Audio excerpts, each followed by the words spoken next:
We were in France at the beginning of September 2025, staying at a small hotel in Montmartre called Hotel Bass. And before I go any further, I should apologize for my French pronunciation. It's going to be a little rough. We were there for a wedding, which is a whole story in itself. It was incredible. Every morning we'd step outside into the buzz of scooters and cafe chatter echoing through the narrow streets. I loved the cafe culture. People sitting together, talking, just being part of the neighborhood. That sense of community really struck me. Paris is beautiful. Cobblestones, cathedrals, cafes. But as we drove through the city to different events, I started noticing something. Building after building, block after block, all stone and concrete, hardly any green. I've always loved being in nature. At home, parks are where I walk, think, and breathe. So I started wondering, where do people in Paris go to connect with a little green? One afternoon, while walking behind the Basilica of Sacré-Cœur, I stumbled across a small park called Parc Marcel Bluestein-Blanchet. The locals also call it Parc de la Tourlure. It sits right at the top of Montmartre, where an old windmill once stood back in the 1700s. Now it's a quiet, terraced garden, trees, benches, and a little amphitheater. There's even a pergola covered in wisteria and ivy. The park is named after Marcel Bluestein-Blanchet, a French resistance fighter and founder of Publicis, one of the biggest advertising companies in the world.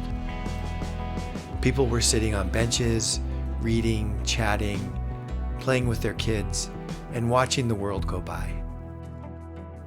After days surrounded by stone and traffic, it felt like a breath of fresh air, a reminder that even in a crowded city, there are still small pockets of calm if you look for them.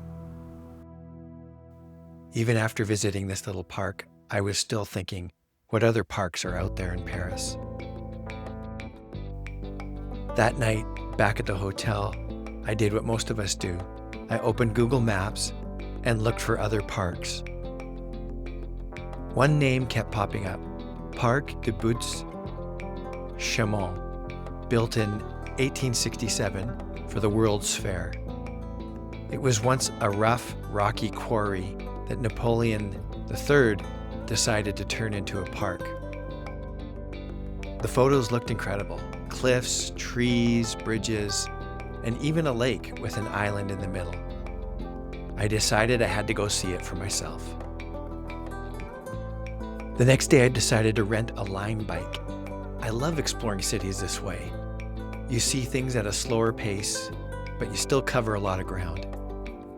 It was a bit of an adventure. Paris traffic is a lot different than Canadian traffic. Scooters weaving through cars, buses close enough to brush your shoulder. You have to stay alert. But with Google Maps guiding me, I followed the bike lanes through the city. It was busy, but there was something energizing about it. After about 30 minutes, the map on my phone let me know that I was getting close. And then, just like that, I rolled up to the gates of Parc de Buttes-Chaumont. Parc de Buttes-Chaumont sits in the northeast part of Paris. It's a bit off the main tourist path, which is always kind of nice, isn't it? It's hard to believe that this peaceful place was once an open quarry, even used as a dumping ground in the 1800s. Napoleon III had the idea to transform it into something beautiful. And in just 3 years, over 1,000 workers reshaped the land, adding lakes, cliffs, and winding paths. The park opened in 1867 for the Paris World's Fair, and it's still one of the city's largest green spaces, steep, lush, and full of life. At the center of it all is a rocky island crowned by the Temple de la Sibylle, designed by Gabriel Daviod and inspired by a Roman temple in Tivoli, Italy. I didn't climb up to the temple. I couldn't find a way up and the trail was closed. Instead, I stayed on the paths that circle the lake. It was busy but relaxed. People stretched out on the grass, reading or having lunch. Kids ran around near the water feeding ducks. Friends gathered under the trees. Everyone seemed to be enjoying a break from the noise of the city. Of course, I took photos and a little bit of video as I walked. The temple above the trees, flowers in bloom, sunlight reflecting on the pond.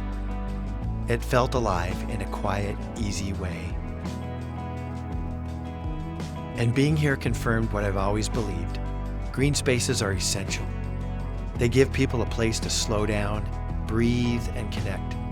Not just with nature, but with each other. Here in this park, I could see that. People smiling, talking, resting, having fun, taking a little time to just be.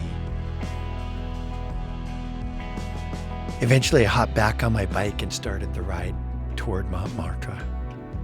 The traffic was still chaotic, scooters buzzing past, horns in the distance, crowded sidewalks, and all kinds of different things to try and navigate around. But it was okay. It was still a bit of an adventure. I found what I was looking for, a bit of calm, a bit of green.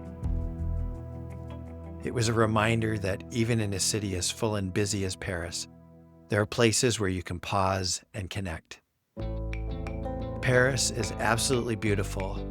I loved it. I loved the street scene, the cafes, all of the historical different places. But still, I'll take nature over all of that anytime. Take good care.